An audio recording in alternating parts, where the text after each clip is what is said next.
Hey guys, welcome to the next tutorial for ethical hacking and penetration testing via Kali Linux. So in the previous tutorial I showed you from where we could go ahead and download Kali Linux and the specific operating system that I would need and the VMware workstation. And if you want, you can also go ahead and use Windows XP or Vista. That is what most people use, but I would suggest going ahead and downloading Windows 7 as well. If you don't want to go ahead and spend money on going ahead and downloading operating system, then you can also anytime go ahead and although I don't support piracy, but still you can go ahead and download the Windows 7 activated versions and activated versions on torrent, and you can go ahead and download them. You'll see a lot of these things, and I specifically state that I don't support piracy, but still, just in case, I too believe that all software should be free, so that's the reason I'm telling you that you can go ahead and download this. But this is just for your home purpose that I would be suggesting you to download. So once you have the Windows 7 version, and you might be wondering that why I am not asking you to go ahead and download the Windows 8. The reason being that Windows 8 and 8.1, though I am using it in my computer, it has a hell lot of bugs, trust me guys. And if you go and download that, then leave hacking behind. You just have to go ahead and go ahead and configure your operating system, that's Windows 8 or 8.1, to go ahead and solve its bug. You will just be sitting to solve this bug rather than going ahead and learning them, because that's what Windows 8.1 will do. So unless you know what you're doing, Windows 8 I won't suggest that, because it has a lot of bugs in its updates. So you need to be very careful when you are going ahead and downloading the updates for that. So speaking of Kali Linux, as you know how to go ahead and download that, I'll show you how to install that. And whenever you install any kind of operating system in a VMware, you will see it over here on the left hand side, and whichever system you have. So I'll just go ahead and tell you how we can go ahead and start downloading installing the Kali Linux. So, and just before I go ahead and show you how to install the Kali Linux, I'll also go ahead and open my notepad. Let me check. Okay, so there are a few different ways as to how we can go and install the Kali Linux. The first and the most important way would be, I'll just go and note it down, would be through VMware, and the second would be on a physical operating system, which would be the same. It would almost be the same as VMware, and the third one would be it would just be a bit different, the physical operating system. And third way to install would be dual booting with Windows.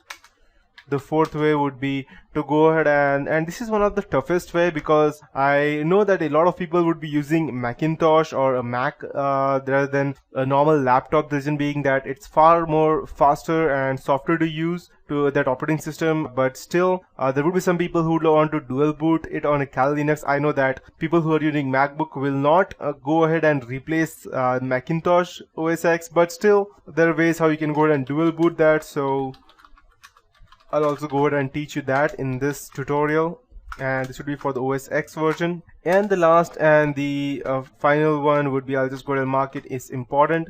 I'll just go ahead and let me check if I could increase the font. Okay, perfect. And the last and the most important thing as to how, if you ask me or any penetration tester, how they actually go ahead and they don't use it in any specific PC or any laptop. The reason being that it leaves, although Kali Linux is extremely, or I can say the best operating system we ever had in penetration testing or hacking, there's still ways how how a forensic investigator can go ahead and trace it back to you. So that is the reason most people don't go ahead and install it physically, either VMware or any other thing. If you're using VMware, then I would suggest also going ahead and downloading the Whonix version, because that makes you almost anonymous. And just in case you don't know what Whonix is, I'll also go ahead and show you.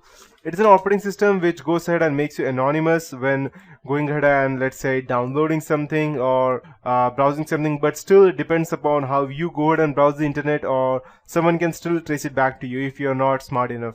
So, and I won't be teaching you how to install Whonix. It was just an example of that. So, but why go through all of this trouble when you can simply keep your physical operating system, Windows or Mac, the way you want it, and without interrupting anything no VMware or spending money, no physical operating system, no dual booting, anything, there is still a way how we can go ahead and use Kali Linux, and that is called as live USB or live Kali. That's what it is known as.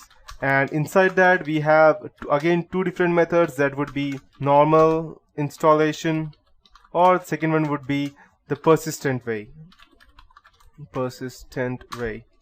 And I would suggest going through the persistent way. The reason being that I won't tell it to you right now, but when I would be going ahead and teaching it to you, I will show you.